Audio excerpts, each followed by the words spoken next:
এটা আমরা আজকে আমাদের ক্যাবিনেটে অনেকগুলো গুরুত্বপূর্ণ সিদ্ধান্ত হয়েছে, যে সিদ্ধান্তগুলো আমি মনে করি বাংলার মানুষের স্বার্থে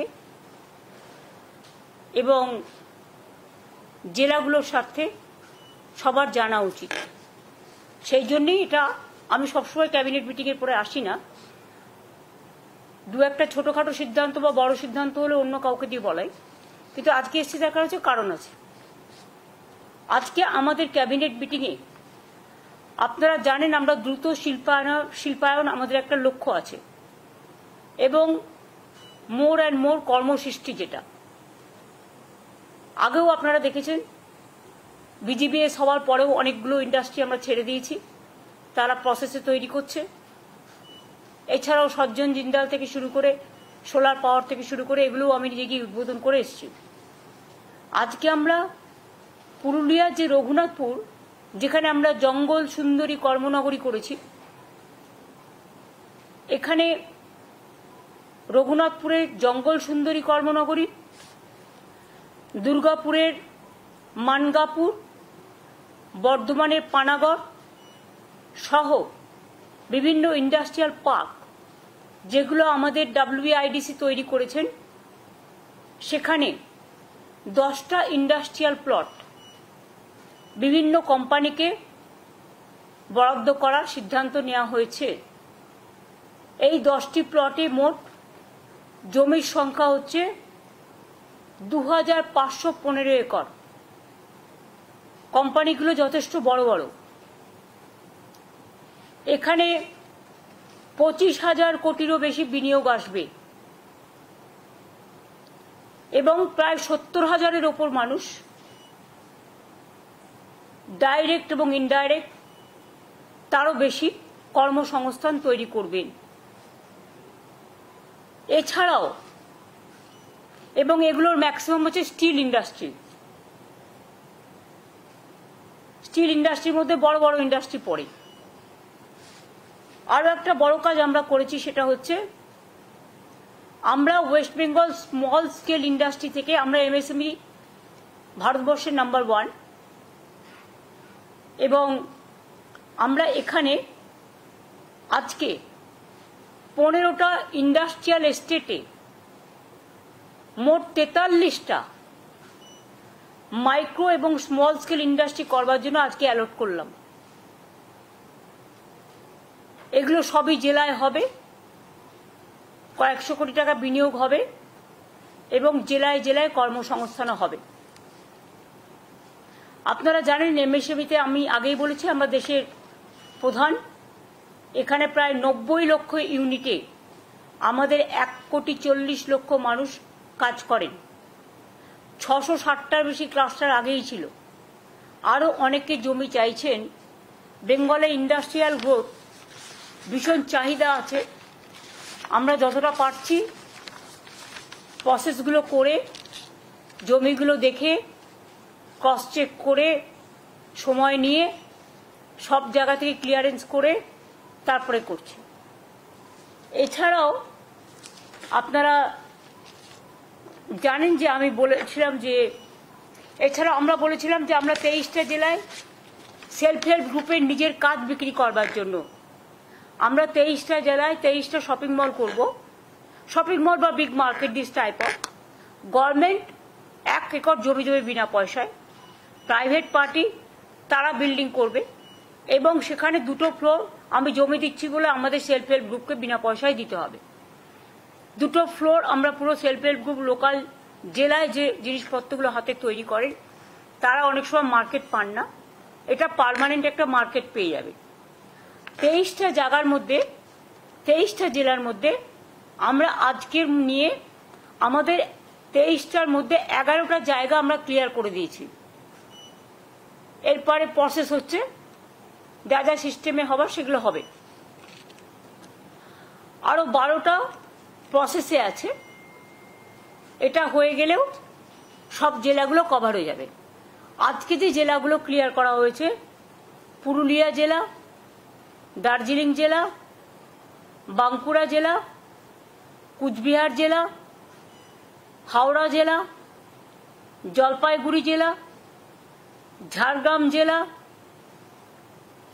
মুর্শিদাবাদ জেলা, পশ্চিম মেদিনীপুর জেলা, উত্তর দিনাজপুর জেলা, বাদবাকি জেলাগুলোতেও প্রত্যেকটা হবে। আশা করি আগামী নেক্সট ক্যাবিনেট মিটিংয়ে অন্যান্যগুলো আমরা নিয়ে আসতে পারবো।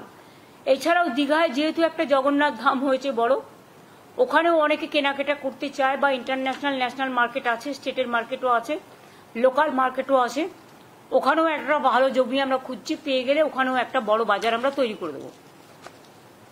এছাড়াও আর একটা ভালো জিনিস যেটা আপনারা শুনলে খুশি হবে, যে আমরা হিডকোর থেকে, এটা আমার অনেকদিন, যেমন আমি ইন্টারন্যাশনাল কনভেনশন সেন্টার করেছিলাম যখন আমরা, সেখানে এখন সবাই সারা পৃথিবীর মানুষ এসে কনভেনশন করে, সাথে হোটেলও আছে। তেমনি আমরা দীঘাতেও করে দিচ্ছি ইন্টারন্যাশনাল কনভেনশন সেন্টার, শিলিগুড়িতেও পরে একটা হবে। যেমন আমাদের বিশ্ববঙ্গ মেলা প্রাঙ্গণও তৈরি হয়েছে বিশ্ববাংলা, আপনারা জানেন, সেটা সায়েন্স সিটির অপোজিটে। ইকো ট্যুরিজম পার্ক থেকে শুরু করে, ওয়াক্স মিউজিয়াম থেকে শুরু করে, আলিপুর মিউজিয়াম থেকে শুরু করে অনেক কাজই আমরা করেছি। কালীঘাটের স্কাই ওয়াক থেকে শুরু করে, দক্ষিণেশ্বর থেকে শুরু করে, তারকেশ্বর থেকে শুরু করে, ডেভেলপমেন্ট, ফুল্লরা মন্দির থেকে শুরু করে, নলাটেশ্বরী থেকে শুরু করে, তারাপীঠ থেকে শুরু করে, লোকনাথ মন্দির থেকে শুরু করে, কচুয়া ধাম, চাকলা থেকে শুরু করে, অনুকূল ঠাকুর থেকে শুরু করে, সব জায়গাতে যে যেভাবে আমাদের রিকোয়েস্ট করেছে, স্বামী বিবেকানন্দের বাড়ি থেকে শুরু করে, নিবেদিতার বাড়ি থেকে শুরু করে, যেখানে যা প্রয়োজন আমরা করেছি। আজকে আর একটা আমি অ্যানাউন্স করতে যাচ্ছি, যেটা আপনাদের আর একটা গর্বের জিনিস হবে, বাংলা পাবে ভবিষ্যতের জন্য। সেটা হচ্ছে, আমরা হিডকোর সাথে পিপিপি মডেল, এই মডেলে নিউ টাউন এলাকায় প্রায় 25 একর জমিতে একটি international information technology, entertainment and cultural park তৈরি করতে যাচ্ছি। কারণ মনে রাখবেন, ওয়ার্ল্ড ট্যুরে যারা বিভিন্ন ইনোভেশন বলুন, এন্টারটেনমেন্ট বলুন, ক্রিয়েটিভিটি বলুন, কালচারাল প্রোগ্রাম বলুন, নানা রকম প্রোগ্রাম করেন, এবং লেজার এবং এন্টারটেনমেন্ট ইন্ডাস্ট্রিও খুব বড় industry. Concert economy is a innovative idea নাওয়াডেজ। সমস্ত এক্সিবিশন ইনফ্রাস্ট্রাকচার সবই করা হয়েছে এখানে। কাজে এটা একটা আন্তর্জাতিক মানের পার্ক হলে, আর 25 একর জমি মানে বিরাট জমি। এটার আমরা নাম দিচ্ছি, ইংরেজিতে হচ্ছে international information technology entertainment and cultural park, শর্টে আমরা যেটাকে বলবো আইআই টেক, মানে আইটেক, ডবল আই হবে। এটার শর্টে ইংরেজি নাম হচ্ছে আইটেক, যেখানে আন্তর্জাতিক মানের অনেক কালচারাল ইভেন্ট করতে ওয়ার্ল্ডের বিভিন্ন নায়ক নায়িকারাও আসেন, সারা দেশেরও আসেন। এতে আমাদের প্রচুর প্রোগ্রামও হবে, এবং এটা একটা ট্যুরিজম থেকে শুরু করে, এন্টারটেনমেন্ট থেকে শুরু করে, ইনফরমেশন থেকে শুরু করে, ইনোভেশন থেকে শুরু করে, ক্রিয়েটিভিটি থেকে শুরু করে, এই জায়গাটায় এর জন্য সম্পূর্ণ পিপিপি মডেলে জমিটা আমরা আজকে ক্লিয়ার করে দিয়েছি।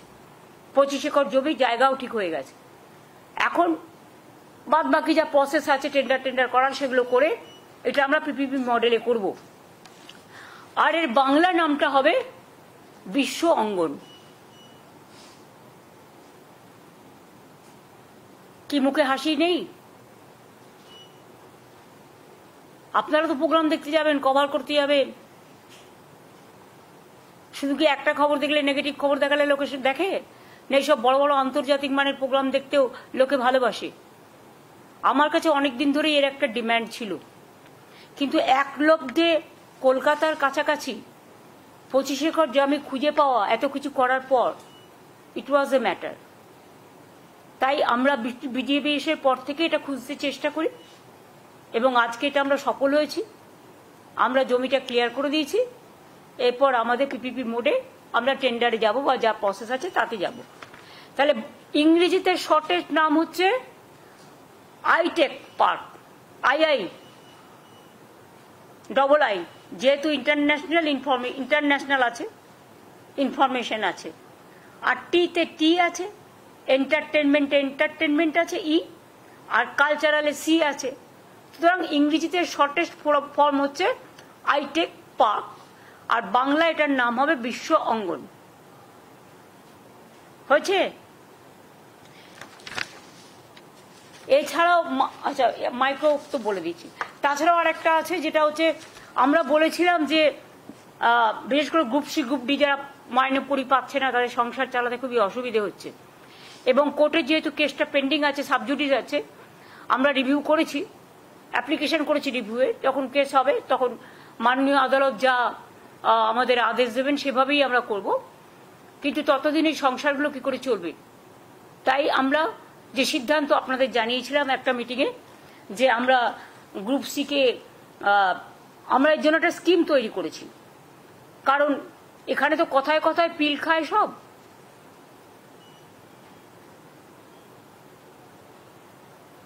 পিল খেয়ে মানুষকে কিল দেয়, বাংলায় ওয়ার্ড, আমি ইংরেজি ওয়ার্ড বলছি না। খেতে দেবার ক্ষমতা নেই, কিল মারার গোসাই, প্রবাদ। কাজে গ্রুপ সি ও ডিদের জন্য বেতন অনিবার্য পরিস্থিতিতে কোর্টের অর্ডার অনুযায়ী বন্ধ হয়ে যাওয়ায় তাদের সংসারগুলো অনেক প্রবলেমের মধ্যে আছে। তাই আজকে রাজ্য মন্ত্রিসভার অনুমতিক্রমে ওয়েস্ট বেঙ্গল লেবার ডিপার্টমেন্টের আন্ডারে West Bengal livelihood and social security interim স্কিমের নামে একটি স্কিম আমরা তৈরি করেছি। এর মাধ্যমে সিদ্ধান্ত হলো যে ওই গ্রুপ সি ও ডি কর্মচারীদের 1 এপ্রিল থেকে 2025 1 এপ্রিল থেকে মাসে যতক্ষণ পর্যন্ত কোনো সিদ্ধান্ত না হচ্ছে যথাক্রমে গ্রুপ সি 25,000 এবং গ্রুপ ডি 20,000 টাকা করে অনুদান দেওয়া হবে। ক্লিয়ার হয়েছে? ওরা এপ্রিল থেকে মনে হয় মাইনেটা পাচ্ছিল না, আমরা 1 এপ্রিল থেকে, তার মানে ওরা এখন মের মাইনেটা পেয়ে যাবে। এখন টাকাটা, এটা আজকে যেহেতু ক্যাবিনেট হয়ে গেল, টাকাটা দেওয়া শুরু হবে। কেউ কেউ হয়তো বলবে দরকার নেই, এটা তার একান্ত স্বাধীনতা, স্বাধীন মতামত, এ ব্যাপারে আমাদের কিছু বলার নেই। বাট আমরা ভেবেছি, এবং ভেবে আজকে এই সিদ্ধান্তটা পলিসি করে নেওয়া হয়েছে। এর আগেও আপনারা জানেন যে সিএস যখন তাদের মিট করছিল তখন আমি বলেছিলাম সেটাকে আজকে থেকে কার্যকরী করা হলো। এই পর্যন্ত আমার বলা ছিল। আর আমি এর মধ্যে একবার নেক্সট উইকে উত্তরবঙ্গ যাব সফরে। আপনারা কিন্তু সফর নিয়ে উল্টোপাল্টা এখন কেউ লেখার চেষ্টা করবেন না, তার কারণ হচ্ছে আমাদের কিছু প্রোগ্রাম রেডি হয়েও আছে। আর তাছাড়া উত্তরবঙ্গে মাঝে মাঝে আমাকে জেলাগুলোকে মিট করতে হয়, কথা বলতে হয়, সেই জন্য মাঝে আমি মুর্শিদাবাদ, মালদা গেছিলাম, কিছুদিন আগে মুর্শিদাবাদে গেছিলাম আমি। তাই নেক্সট উইকে আমার সাথে চিফ সেক্রেটারিও যাবে। আমরা উত্তরবঙ্গে 3টে প্রোগ্রাম নিয়ে যাব মেনলি।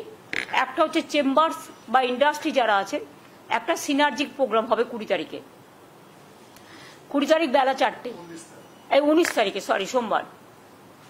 আর 20 তারিখে আমাদের প্রোগ্রাম হবে পাবলিক ডিস্ট্রিবিউশন প্রোগ্রাম। বানারহাটে হলে সবচেয়ে ভালো হতো, আলিপুরদুয়ার আর জলপাইগুড়ির মাঝখানে হতো, কিন্তু যেহেতু এখন বর্ষার দিন, এখন আপনি হেলিকপ্টার ইউজ করতেও পারবেন না, কারণ যে কোনো সময় ঝড়, জল, টর্নেডোগুলো হয় এই পরিস্থিতিতে। তাই আমরা আগে অনেকবার আমরা ওইসব জায়গায় প্রোগ্রাম করেছি, কিন্তু আমরা ওন্দলাবাড়িতে কখনো করিনি। তাই বানারহাট থেকে ওন্দলাবাড়িটা খুব কাছে হবে আলিপুরদুয়ার জেলা থেকে, এবং ওন্দলাবাড়িতেও জলপাইগুড়ি জেলার মধ্যেই পড়ছে। পাবলিক ডিস্ট্রিবিউশন একটা প্রোগ্রাম করবো 20 তারিখে। আর 21 তারিখে আমরা একটা নর্থ বেঙ্গলে উত্তরকন্যায় আমরা একটা, বিশেষ করে উত্তরবঙ্গের 6টা জেলা নিয়ে, 6টা কেন, এখন তো হচ্ছে তোমার দার্জিলিং কালিম্পংকে নিয়ে 8টা হয়ে যাবে, তাই তো? দার্জিলিং তো আলাদা জেলা হয়ে গেছে, কালিম্পং আলাদা জেলা হয়ে গেছে। তাহলে কুচবিহার, জলপাইগুড়ি, আলিপুরদুয়ার, দার্জিলিং কালিম্পং এর পক্ষে থেকে জিটিএ থাকবে, জিটিএ চেয়ারম্যান এবং সেক্রেটারি থাকবে, আর উত্তর দিনাজপুর, দক্ষিণ দিনাজপুর এবং মালদা আমরা ভার্চুয়ালি করব, কারণ এই সময়টা সবার এলাকা ছেড়ে আসাটা ঠিক নয়। শিলিগুড়ি থেকে কুচবিহার বা আলিপুরদুয়ার বা জলপাইগুড়ি 2-2.5 ঘন্টার মধ্যে পৌঁছে যাওয়া যাবে। উত্তরকোনা তো জলপাইগুড়ির মধ্যেই, শিলিগুড়িও কাছে। আর শুধু আলিপুরদুয়ারটা, কুচবিহারটাও এখন 2 ঘন্টার মধ্যে পৌঁছে যাওয়া যায়, কারণ হাসিমারার ওখান দিয়ে রাস্তা আছে, আলিপুরদুয়ারের ওখান দিয়ে রাস্তা আছে, কাছাকাছি হয়ে যায়। এখন রাস্তা ভালো করে দেওয়া হয়েছে। আর আলিপুরদুয়ার তো ন্যাচারালি ওখান থেকে খুব একটা বেশি দূর পড়ে না, কাজেই ওখানকার যারা রিপ্রেজেন্টেটিভ তাদের জানানো হবে। এটা অ্যাডমিনিস্ট্রেটিভ রিভিউ মিটিং মাঝে মাঝে আমরা করি, তাই এটা হবে। কাজে 3 দিনের প্রোগ্রাম আপনাদের আমি বললাম। 22 তারিখে আমরা ফিরে আসবো, কারণ আমার এখানে কাজ আছে। এই পর্যন্ত।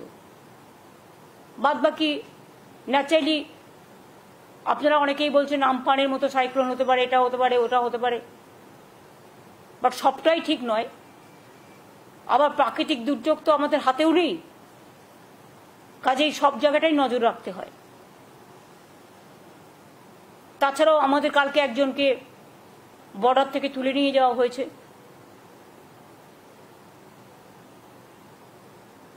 যদিও তার নিজের জমিতে সে চাষ করছিল। আমি এটা সিএসকে বলবো প্রপার জায়গায় কথা বলতে। এ নিয়ে আমি আর অন্য কিছু বলতে চাই না। আমরা আমাদের সেনাবাহিনীর সকলকে সলিডারিটি জানাচ্ছি, অভিনন্দন জানাচ্ছি। যে শহীদরা প্রাণ দিয়েছেন, এটা আমরা ক্যাবিনেটেও বলেছি, আলোচনা আমরা রেজুলেশন নিয়েছি, এবং যারা শহীদ হয়েছেন তাদের সকল পরিবারকে আমরা শ্রদ্ধার্ঘ্য নিবেদন করে শহীদ তর্পণের জন্য আমরা প্রস্তাবও নিয়েছি, শহীদদের শ্রদ্ধা জানিয়ে। এই পর্যন্ত। যুদ্ধ নিয়ে কোনো কোশ্চেন করবেন না, অন্য কিছু করবেন, বলুন। दीदी, बीएसएफ का जो जवान है बंगाल के हुगली डिस्ट्रिक्ट से, वो वापस आए हैं पाकिस्तान की कस्टडी से। आपने भी काफी बार बात की थी उनके परिवार वालों के साथ, क्या करेंगे इस पर?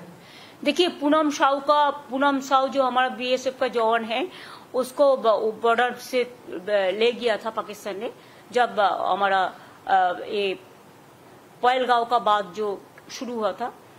तो उसको बीबी का साथ, रजनी का साथ मेरे को 3-4 दफे बात हुआ, और हम लोग भी हमारा ओर से बहुत सारे कोशिश किया है। हमारा डीजी पुलिस भी और बीएसएफ का डीजी का साथ कंटिन्यूअस हम लोग टच में थे। तो मैंने परसों उनको बता दिया था, रजनी को, कि आपका हस्बैंड तबीयत ठीक है, अच्छा है, सुस्त है, लेकिन उसको जो modalities of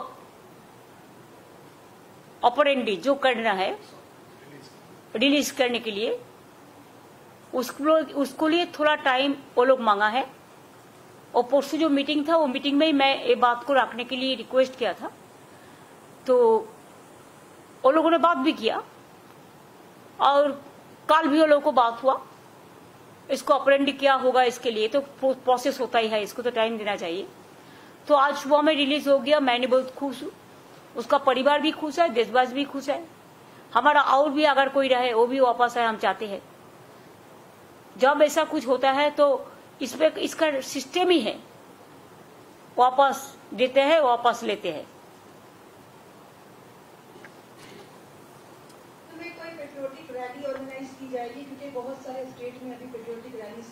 That our party is doing, yes. Saturday and Sunday from 3 o'clock to 5 o'clock. They will do. It is to give pay the solidarity to the Jawans, and number 2, condolences for the brave Jawans who sacrificed their life for the country, the motherland. उसका परिवार कोई है तो उसको घर में जाके भी उसको श्रद्धांजलि निवेदन करेंगे। हम पॉलिटिकल ओर से बात को नहीं देखते हैं, बहुत सारे लोग देख रहे हैं। आप लोगों ने देखा, आज तक मैं कोई टिप्पणी भी नहीं काटा, मैं मेरे को पार्टी को भी नहीं कहने दिया, गवर्नमेंट का साइड में से भी कोई कुछ नहीं बोला। लेकिन देश को, जवान को श्रद्धांजलि, और जो सैक्रिफाइस किया है देश के लिए, जिंदगी चला गया, उसको तो श्रद्धांजलि देना हमारा कर्तव्य है।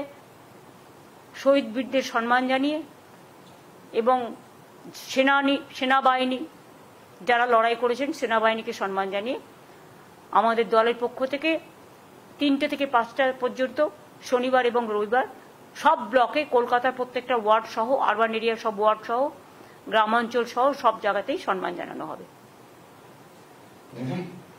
বর্ডার থেকে যে তুলে নিয়ে যাওয়ার ঘটনাটা বলে বাড়ির লোক প্রচন্ডই চিন্তিত। প্লিজ এটা নিয়ে আমি কিছু বলবো না, এটা গভর্নমেন্ট টু গভর্নমেন্ট কথা বলবো, ঠিক আছে? এটা মধ্যে আপনারা ঢুকতে যাবেন না। দেয়ার আর সাম প্রোটোকল, দেয়ার আর সাম ডিপ্লোম্যাটিক ইস্যু। এটা বেটার যত আপনারা এটা নিয়ে কন্ট্রোভার্সি ক্রিয়েট না করেন, এটাতে আশা করি আপনাদের টিআরপি বাড়বে না। শান্ত থেকেও সংযত থেকেও অনেক কাজ করা যায়। আমাদের কাজ হচ্ছে কি করে আমরা তাকে ফিরিয়ে আনতে পারি। আর যারা ধরিয়েছে তাদের তো আমি চিহ্নিত করেছি, তারা কারা? ঘরের শত্রু বিভীষণ, আর কিছু বললাম না। শুনুন, কে দেশি আর কে বিদেশি এটা চিহ্নিত করার অধিকার কোনো পার্টির নেই। আর তার যদি নাই থাকতো তাহলে সে জমিতে চাষ করছে কি করে? তার নিজের জমির থেকে তো তুলে নিয়ে গেছে।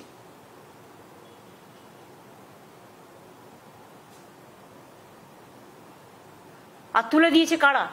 খোঁজ নিন ভালো করে, তাহলে দেখবেন টিআরপিটা বাড়বে যদি সত্যি কথা বলে। হ্যাঁ ঠিক আছে, বলুন।